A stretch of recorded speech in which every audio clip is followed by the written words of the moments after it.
Hi வணக்கம். நம்ம இன்றைக்கி முட்டையும் ப்ரெட்டும் வச்சு ஒரு ரெசிபி செய்ய போகிறோம். வாங்க எப்படி செய்யலாம்னு பார்க்கலாம். 3 முட்டை, ப்ரெட்டெலாம் கட் பண்ணி வச்சுக்கலாம். ஜிஞ்சர் கார்லிக் பேஸ்ட் ஆட் பண்ணிக்கலாம். அப்புறம் உப்பு ஆட் பண்ணிக்கலாம். பால் கொஞ்சமாக ஆட் பண்ணிக்கலாம். மஞ்சள்தூள் ஆட் பண்ணிக்கலாம். நல்லா மிக்ஸ் பண்ணலாம். வெட்டி வச்சு ரொட்டி துண்டுகளை ஆட் பண்ணிடலாம். இது ரொம்ப சிம்பிளான ரெசிபி தான். வீட்டில் நீங்கள் ட்ரை பண்ணி பாருங்கள். வாங்க இப்போ பார்ஸ்லி ஆட் பண்ணிக்கலாம்.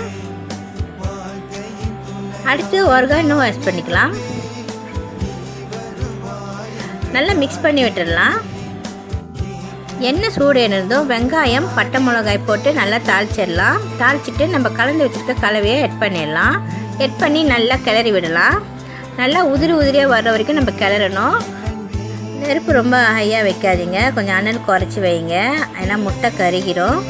பாருங்கள், நல்லா உதிரியாக வரணும். அப்படியே பூ மாதிரி வரணும். பாருங்கள், அப்படியே பூ மாதிரி வந்துடுச்சு. எவ்வளோ அழகாக வந்திருக்கு பாருங்கள். அவ்வளவு தான், ரெடி பண்ணிட்டோம் நம்மளோட உப்புமா. பாருங்கள் எவ்வளோ சூப்பராக இருக்குன்னு.